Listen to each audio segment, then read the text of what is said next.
আব্দুল্লাহ ইবনে মাসউদ রাদিয়াল্লাহু তাআলা আনহু নবীজির কাছে গিয়ে বলেন, আইয়ুল আমালি আহাব্বু ইলাল্লাহ, পৃথিবীতে যত আমল আছে সব থেকে আল্লাহর কাছে প্রিয় আমল কোনটি? তখন নবীজি বলেন, আস-সালাতু আলা ওয়াক্তিহা, সময় মতো নামাজ পড়া। জোহরের নামাজের সময় হয়েছে, জোহরের সময় নামাজ আদায় করা, দেরি না করা। আসরের ওয়াক্ত হয়েছে, আসরের ওয়াক্ত শেষ হয়ে যাওয়ার আগেই আসরের নামাজ আদায় করা, কাজা না করা। মাগরিবের নামাজের ওয়াক্ত হয়ে গেছে, মাগরিবের নামাজ পড়ে ফেলা। এশার নামাজের ওয়াক্ত হয়েছে, কাজা না করে এশার নামাজ পড়ে ফেলা।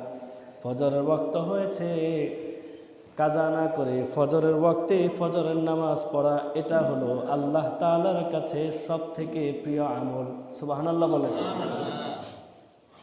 আল্লাহ তাআলা কোরআনে কারীমের আরেক আয়াতের মধ্যে বলেন, ইন্নাস সালাতা কানাত আলাল মুমিনিনা কিতাবাম মাওকুতা।